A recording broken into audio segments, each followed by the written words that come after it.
Hello and welcome to 100 Campaigns That Changed the World. It's the podcast that looks at the hidden side of campaigning, what makes successful campaigns work. I'm talking today to Hugo Tagholm, who's the Chief Executive of Surfers Against Sewage. Now, Hugo has a long history of campaigning on issues around water quality and pollution, and he is a surfer himself. He has been leading the campaign, which we're looking at today, about water quality in the UK, particularly on beaches, around inland waters and in rivers. And that campaign has led to some successes in the recent Environment Bill in the UK, which has increased the surveillance of water, increase the amount that water companies are held to account for the raw sewage that they seem to be increasingly putting into our rivers and our coastal areas. So I'll leave it there, but here is Hugo and Surfers Against Sewage. Enjoy the podcast.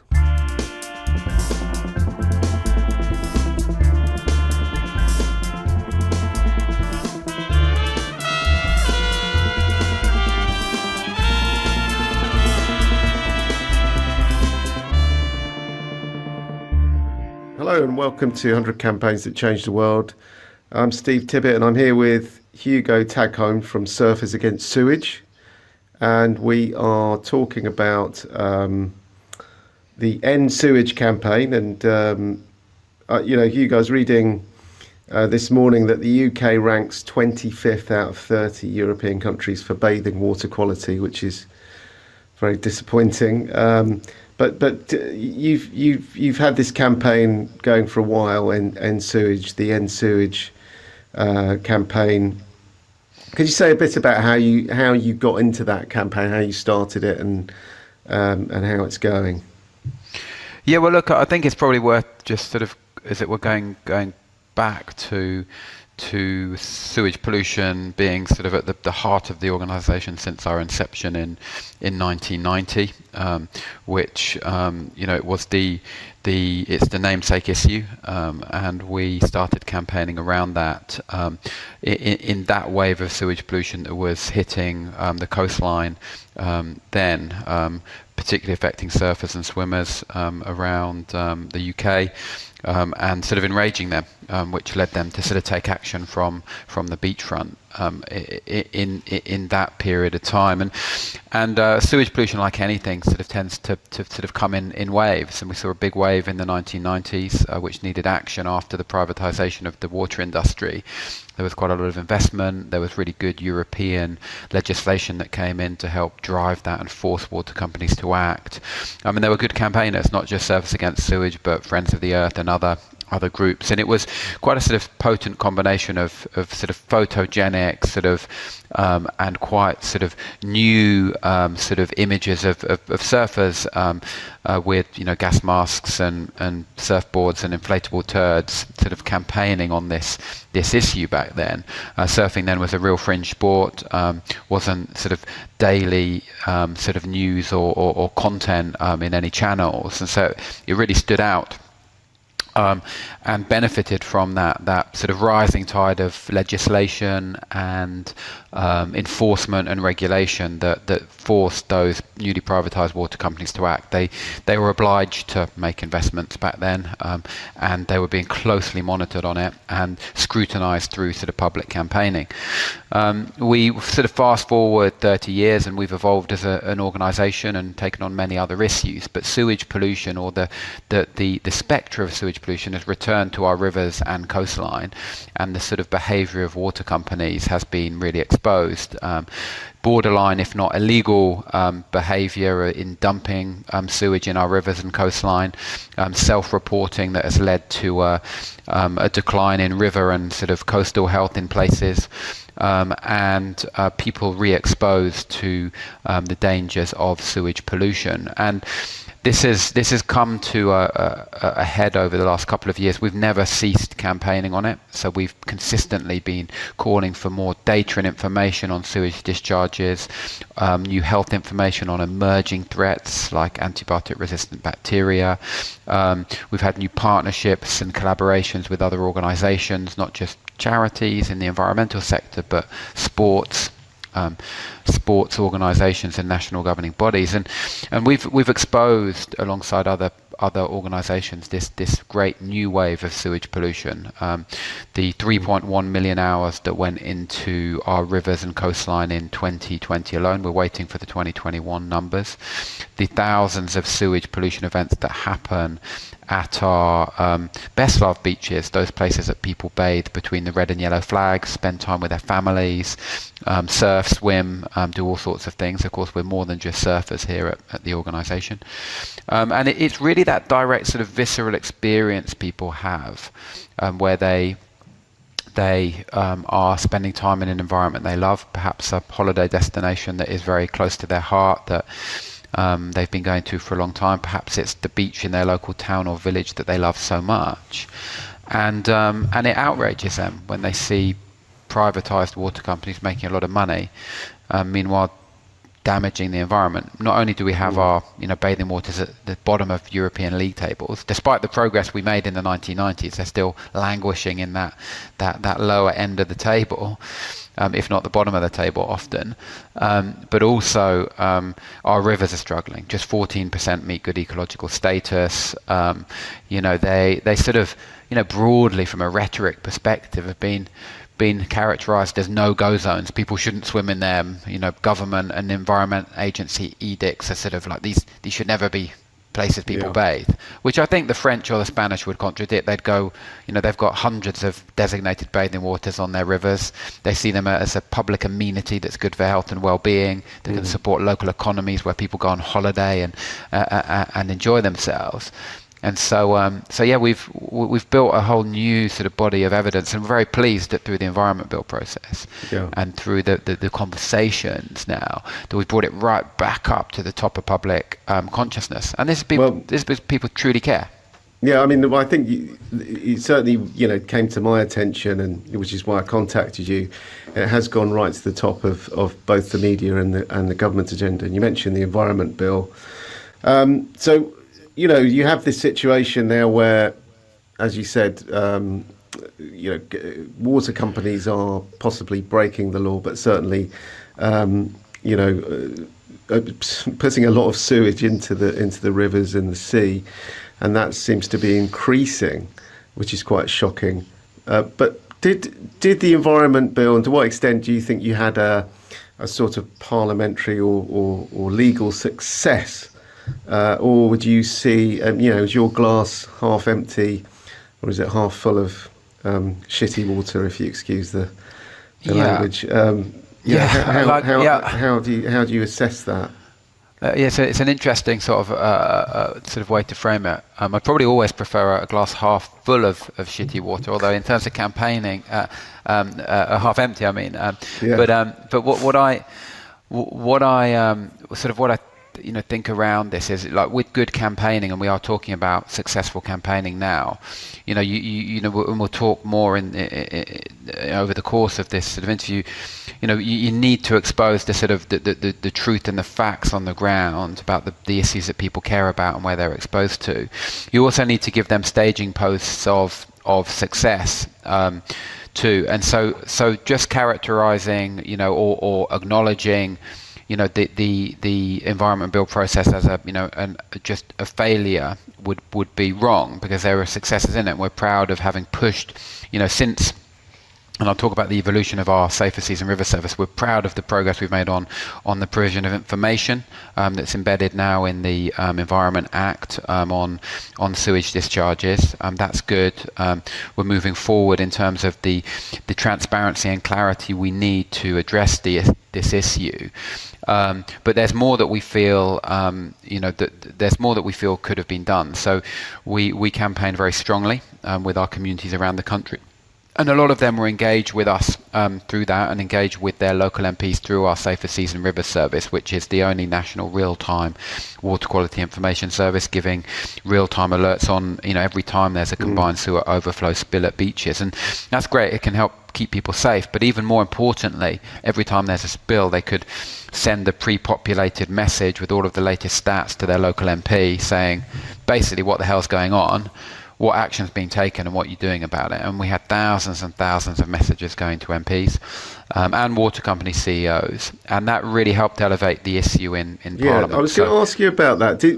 How important was that specific tool, and what feedback did you get from MPs about how that sort of got their attention?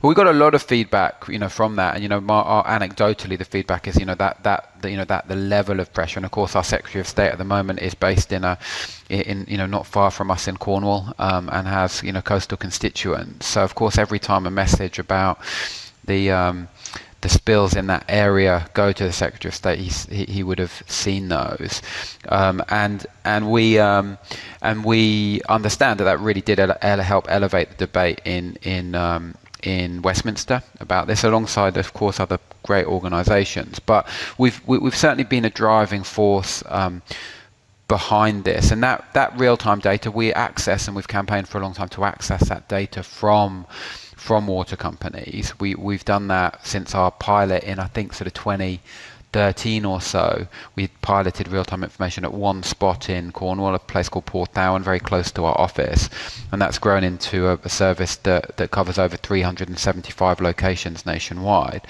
And information is very powerful, and good quality information is very powerful. Accurate information is very powerful, and so it's hard for them to contest it when they're getting that information at beaches in their local area. Yeah. So we felt it was sort of central to our, not just engaging the public, but it also provided us with that data to track and trace those spills. We also provide information on sort of diffuse pollution from farming through that. But all of that information combines into our annual water quality report, which is a big media moment, which has helped us elevate the issue in the press too. The data of how many spills, which are the worst beaches, what is the public health threat about, from this, how does it compare to last year? All of that baseline data that allows us to support this campaign and engage people with it. Yeah, and just in terms of the way that the MPs then sort of fed that into government. You mentioned obviously the local, or a fairly local MP who's the Secretary of State. Did you get evidence then that then filtered through to the work on the Environment Bill? Were you able to sort of, piggyback on that momentum and try and make a noise in Parliament or with the Secretary of State? Did it was it, how powerful was it? Well, absolutely. And we had my policy team here was working on the Environment Bill, on those amendments, and we were closely tracking and monitoring those. We were having conversations and with various sort of MPs around it. So yeah, it contributed directly to that. And I think, a couple of key sort of moments. There's a moment when the amendment on sewage pollution was going to be voted sort of out completely, and the guidance from the Secretary of State was to discount it, as it were, and there was a huge public outcry around that, which Surfers Against Sewage helped drive, because sewage pollution and the threat of sewage pollution was something that was a big Brexit issue. We've of course gone through that process, and there will be supporters and detractors of that decision. I don't necessarily think there's any evidence it's been good for the country yet, and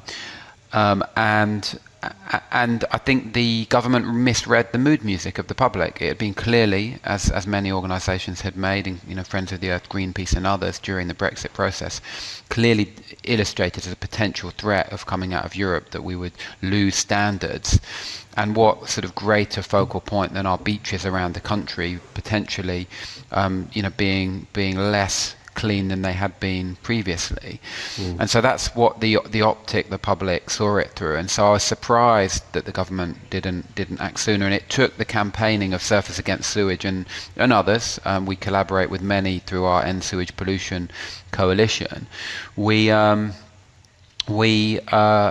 I think we forced an immediate change there. It was a big moment when the government had to U-turn and come up with a new approach to illustrating and bringing in amendments on sewage pollution. The data, of course, and this target on sort of progressive reduction in harm, which we would probably disagree with. I think people want to see an absolute reduction in sewage pollution events rather than some sort of fudging of the words. But the government now believes that they've got what they sort of need to hold water companies to account. So there are some real successes there, but the proof is always in the pudding. I think the public are engaged, the genie is out of the bottle, the stats now are sort of obligatory, so we're going to see in March the next sort of annual batch of stats of how many hours of sewage pollution, how many events happened around the country.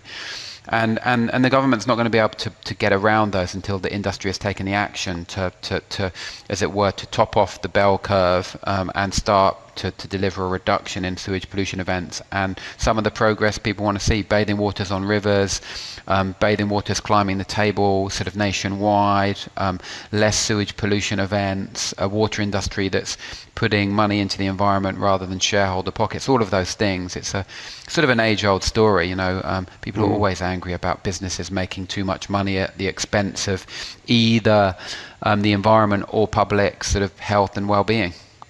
Do you sort of, when you do your campaigning, or you think about your political strategy and your campaign strategy, do you identify what you might call opponents or blockers, or and who would they be? Presumably that includes the water companies. Yeah. And sure. what would you do to sort of neutralise their voice? Do you have a specific strategy to neutralise the opponents? Yeah, look, it's a good question. I think it's I think that there's always a mindfulness within our sector, and certainly from the experience I have as sort of a bit of a long in the tooth old geezer sort of working in the space. Like one of the things to be careful of when you're campaigning is to feel the long arm of the establishment put itself around you and go, come in for a nice cup of tea and let's all be together on this one, and we don't need your spiky exposés on this. What we need is to say that it's all about collaboration, and we don't disagree. Collaboration is one part of it, but also it's we've got to be very careful. People in the space will, water companies will throw money at some of the campaign groups and say, look, can we just frame this as an individual responsibility thing? It's just about people flushing wet wipes down the toilet.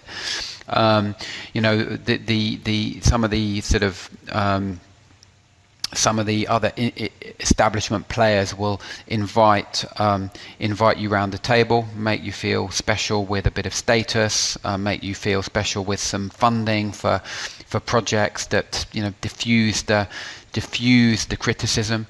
The government might enter into consultations that are protracted and maybe I dare say designed to skirt the moment of public concern and move the agenda forward without necessarily always taking the action. And we've seen examples of that within the plastic campaigning we do, where government makes sort of commitments and creates consultations which then still aren't delivered 4, 5, 6 years later. So there's lots of things we're mindful of within the space of the tactics of both sides. So there are blockers. There's also there is sort of technical blockers in terms of some of the stats and figures are put out there of how much it will cost, and the fear mongering. We saw statistics of people saying it was going to cost 600 billion to solve this issue, which aren't numbers anyone else recognised within the space. The fear that it's going to go and be the sort of bill payers who have to shoulder the responsibility for any changes. And we think it's very important within campaigning to remain focused on what you're good at. And what we're good at is telling the story on the coastline of what people are truly experiencing, of reporting the stats as they are impacting the areas that people love, whether that's, you know, the tide lines of plastic pollution we see, or whether that's the sewage pollution that's going out into beaches. You know, I might surf out with my son and, you know, on the south coast of Cornwall at Pentuan, or at Godrevy on the north coast, or any of these spots that could be hit by sewage pollution, and how much that frustrates people, how much we need to keep saying that there's an issue, because, you know, often I think the establishment wants, you know, to diffuse public attention on these things and move on. And, you know, we're seeing that politically at the moment on the sort of, on the Partygate stuff. It's like, let's try and get round it. And actually, on sewage pollution, we think that, you know, the industry has got away with it for too long. We're very pleased that there's all of this pressure. We've contributed to that. I genuinely think we can see a decade of sort of ambition and change for our coastal bathing waters and for our rivers. And let's not forget, it's all one ecosystem. You know, our rivers are super highways of these pollutants down to some of our best bathing waters. Our citizen science, which is another important part of what we do, showed that out of the rivers we tested last year that connect to some of our bathing waters, 75% posed a serious and continuous threat to human health. So for us, you know, it's one sort of water system. It's not river or coastal. It's the collective sort of system. And we think it's important to keep being good at what you're good at within the space. So I digress from the point, but there's people who are very sort of policy focused and work on that front in the charity sector. There's the industry, which is complex, and, you know, the water industry, which needs to come up with the solutions. And there are campaigners which need to keep on pointing out the problem with legitimate information and facts about what's happening to the spaces that we love. And that's, you know, that's a thing that happens on all sorts of issues, whether it's overfishing, whether it's sewage pollution, plastic pollution, air pollution. And people need to keep challenging for the industry and the systems around us to reform, because the age-old tactic, again, to come back to it from industry, and we hear it time and time again, you know, is that it's the individual's fault. If individuals don't do this, if individuals don't do that, if people individually change their behavior, this will be solved. But, you know, that's not the way we're going to change the system that we have. And that's, you know, that's why we've, you know, with the bigger changes in society, we see it actually being sort of driven by legislation and sort of bans and quite big things. So let's take, you know, some obvious examples of smoking, for example. You know, if it wasn't for legislation banning and forcing industry to change, a lot more people would still smoke. You know, I'm old enough to remember people smoking in pubs and pubs being, you know, smoking. It wasn't public information campaigns that did that and individual behaviour change. It was legislation that said, absolutely not. And now, you know, you can't have to buy packs of fags from behind a closed shutter that are in brown packets, and people skulk on corners smoking. You know, it wasn't like that when I was young. You know, everyone was smoking, you know, Marlboro Lights around a table down the boozer. That's what happened. And, you know, same on the, you know, people will often refer back to the seatbelt campaign. You know, when and they go, oh, it was a great bit of great advertising campaign. You know, the clunk click campaign or whatever it was. You know, it did that. It's like no. It was legislation with an advertising campaign behind it. It's like it's a legal requirement to wear your seatbelt. Like you can't get around that. And so let's not pretend this is some like clever advertising agency that's changed all public behaviour. You know, it's because you have to do it.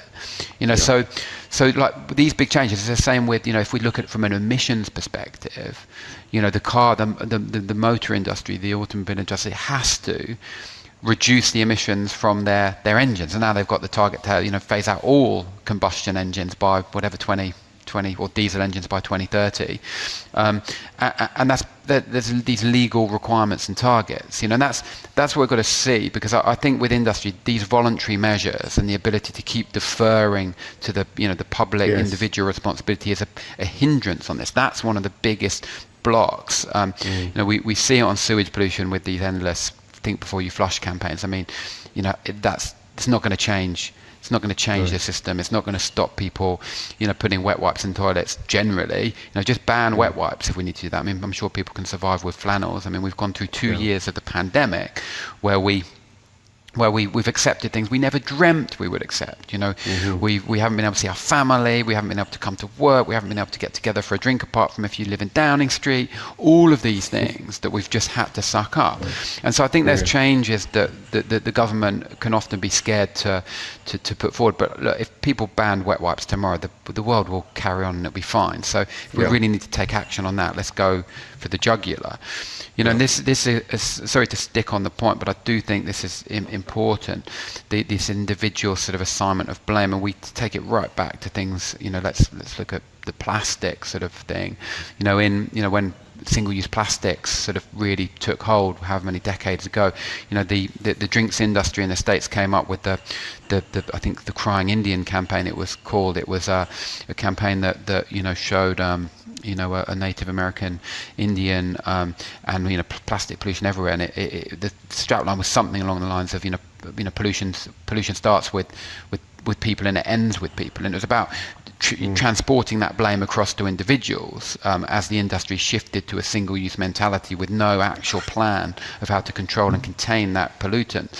And so we just need to keep mobilizing people, and I think the public mobilization will be so important in this decade to keep calling out industry, to keep pushing for change.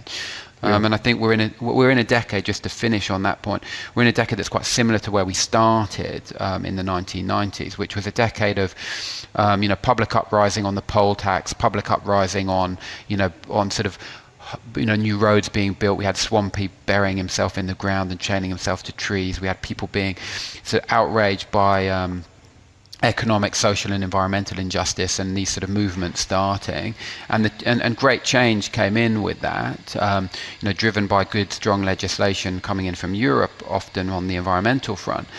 We fast forward to now, we're seeing the environmental movement really, campaigning hard, the climate movement, people rising up on water quality with swim groups around the country, and community groups like SOS Whitstable, really making a noise about, industry behaviour. So we're seeing a similar sort of, texture now, and the government's wanted to try and quash that a bit. We've seen the police bill this week. Luckily, the Lords has voted lots of that down and sent it back to the House of Commons. And people have wanted to limit the protests and campaigners, people in Westminster. And actually, I think we need it more than ever. Sort of this radical campaigning, pointing out the radical truth, and calling for a radical restructuring of how we're operating on this planet. Because without a sustainable system around us, individual behaviour alone is not gonna save any part of the environment. Thanks, Hugo. We're going to take a short break there, and we'll be back in a moment with Hugo Tagholm.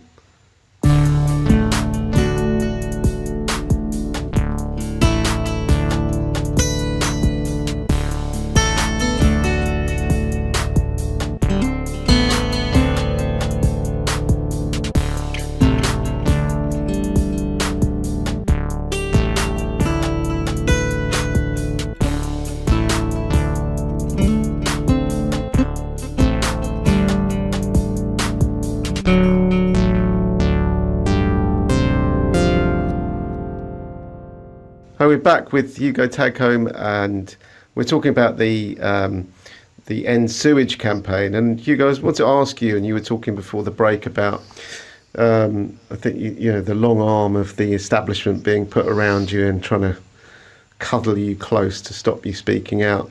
I was wondering, how much do you think the fact that you and your colleagues and your supporters as well are sort of users of the service, as it were, of water, and therefore you're directly connected with the problem, and therefore it's more difficult to co-opt you than it might be if you like a sort of more sort of a high level professional, not that you're unprofessional, but do you know what I mean, someone who isn't connected directly to an issue.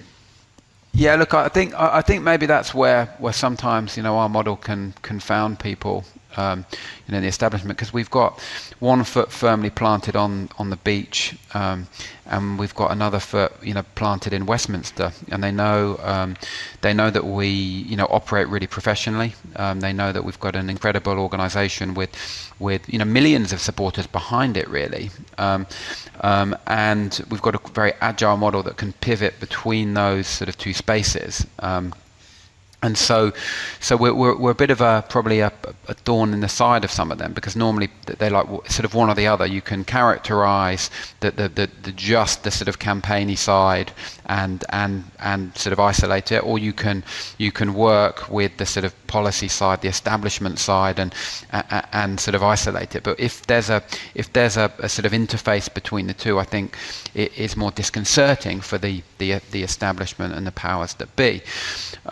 And I think that's a strength, and it does come, from an authenticity. I think we're one of the few charities working in the space that overlooks the ocean that we care about. I'm just sat here in our office in Cornwall at Wheel Kitty and St Agnes. We overlook the sea. It's a beautiful sunny day.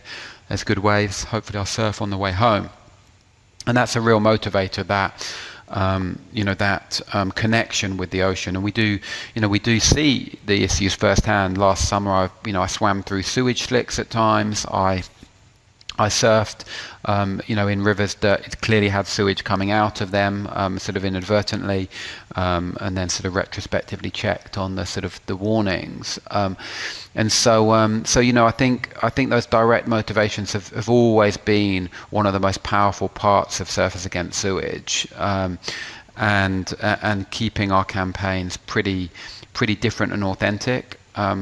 Other organisations do work on the same issues as us, but I think we have a different sort of different tone. And I've been passionate about keeping that true to our sort of roots as a surfer, water lover, probably first and foremost an environmentalist. But this organisation, this charity encompasses lots of things for me. It's not just about the environment, it's about people. It's about people power, it's about fairness. It's about trying to create a better world for everyone. And doing that with sort of transparency and integrity on the issues we work on. So yeah, we're a bit of a conundrum to some people, I think, on that. We have we've got a royal patron, and we're also radical campaigners. Not that our patron necessarily isn't. He's been speaking about these issues for a long time, and so I think again it shows the sort of breadth of how we sort of operate and sort of some of the contradictions people might feel with us. Yeah, I mean, what perhaps has brought us to this point, and also the perhaps the bill that did pass through Parliament, plus also I think a private member's bill, was in part your efforts to get this issue out there in the media. Now it was sort of at some points last year, it just seemed as though the issue was up there with almost with COVID and other big political issues. So how did you manage to get it sort of so front and centre, do you think? What and could you identify a particular thing that you did, or you and the other organisations did, or a particular moment in time which catapulted it into such a sort of high point? Mm-hmm. Yeah, like I would also probably draw the sort of the attention to the fact that I think that sort of when you sort of retrofit those sort of moments in a campaign journey, it's sort of quite easy to go, that there was a catalytic sort of point. And it definitely has happened on a number of our issues, and definitely there are specific moments on this, but they're always built on sort of the hard yards, the grinding out sort of year on year, and being really committed to the issue, really focusing on the information, innovating, and not giving up. And I think that's a big part of campaigning, being tenacious, being focused, Yes. sort of, not letting go of something and not accepting sort of being battered away. You're going to get battered away all the time, initially by the media as they're not interested in the story, by the establishment, by politicians as it's not, a big enough thing for them to worry about with their constituents. It's not got the profile of it yet, and you've got to keep working it. So there's a lot of sort of thankless times within campaigning, and 5 or 6 years ago when this issue was still, it was of course a big issue 5 or 6 years ago, but people didn't know about it. We were campaigning on it, and we were getting less traction. But for me, the sort of big moments there were big moments around this sort of environment bill. There was a big moment when those amendments, the recommendation from the Secretary of State on the amendment around sewage pollution was for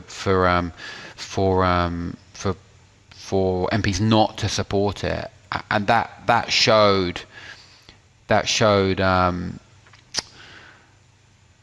enraged the public. It was just such a crystal clear moment, and I think it triggered a really big wave of social media outrage. And social media has been sort of a big part of this too. The sort of the Twitter sort of channels, particularly connecting, a wide range of stakeholders, and we've seen new people sort of, come into the debate. Fergal Sharkey's been, incredible in his, relentless sort of pursuit on this issue.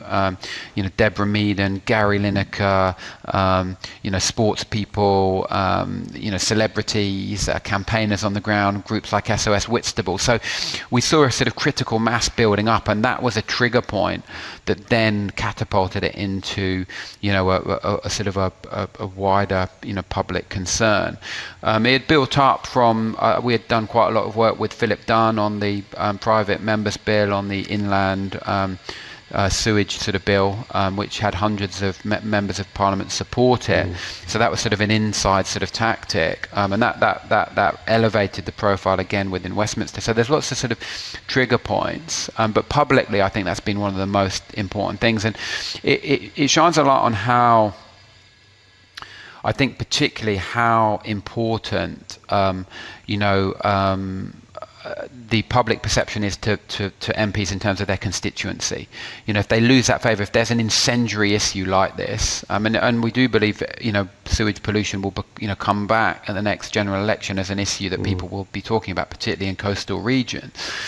I think there was a sudden realisation that there was a really big issue and the government needed to change, and we saw them redrafting and coming back and suddenly bringing people together to come up with a response to the public anger, and that is often what governments will respond to: public anger. What are they the most angry about, and where do we need to act to stay in power? I mean, in very sort of blunt terms, that's what they try and do. So they respond to things not only that need to happen, but also need to happen from a sort of from a public anger point of view, because of course there are other issues that should have more action on them, but the public aren't yet angry or aren't yet engaged with them, so the government doesn't necessarily act on them. But we've managed with this to grow that engagement. So we saw that pivotal moment, and it was the same, not to sort of cross-cut too much, but it was the same on sort of plastic pollution, something we had talked about for years and years, and mobilised thousands of beach cleaners. And then in 2016 we were really building up our campaigns on it. But 2017 there was a couple of pivotal moments on it. There was some big storms, Storm Hercules in 2013-14, beginning of 2014, that dumped loads of plastic pollution on beaches in the southwest and around the country, which suddenly engaged the public on it in a bigger way than ever. It was like the most shocking scenes we'd ever seen in terms of plastic pollution.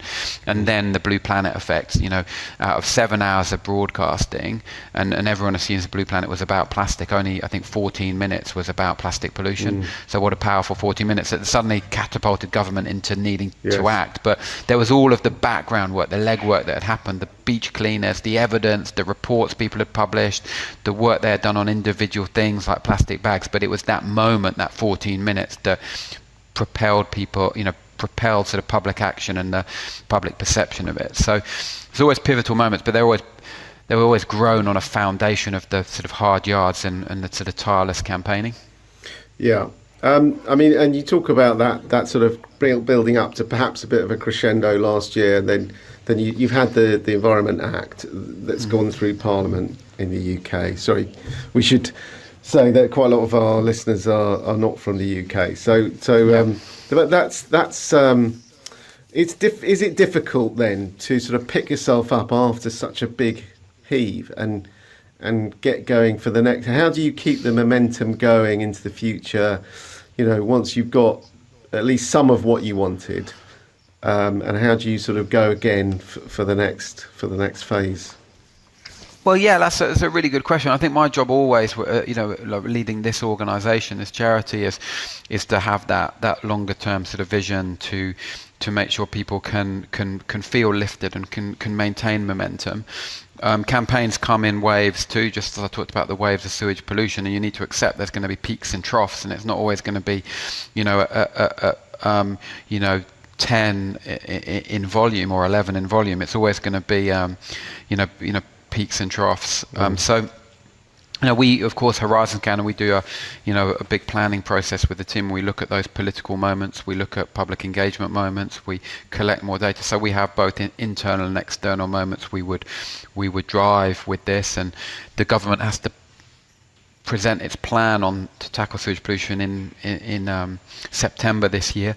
So we'll be working towards that. So that will be another sort of key moment for public engagement. We're going to see in March the new results released on sewage pollution events in 2021. So there's moments that we link to. There's things like the launch of our Safer Seas and River Service, which will happen again in the springtime, or the relaunch of it is still going, but it's a moment for public profile.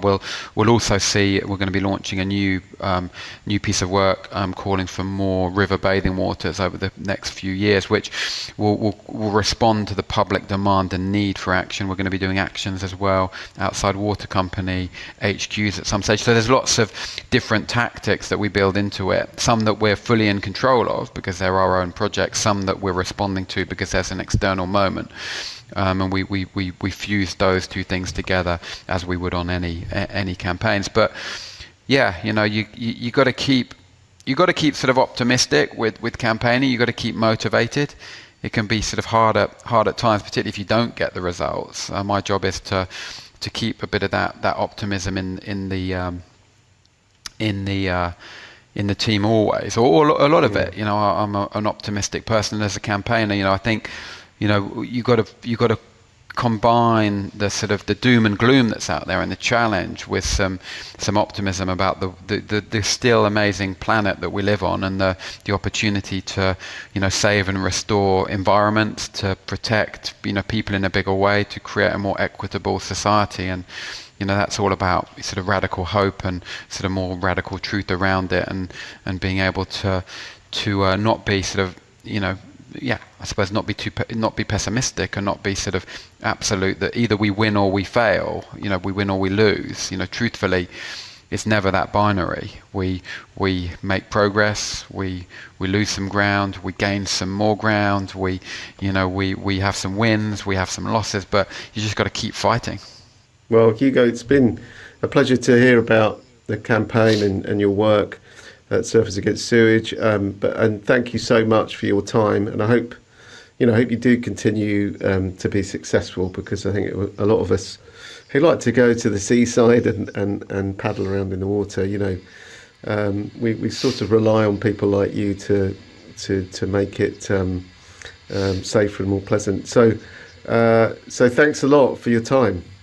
Well, look, thank you for your time, and it's been a pleasure talking to you. All right, great. Thanks, Hugo.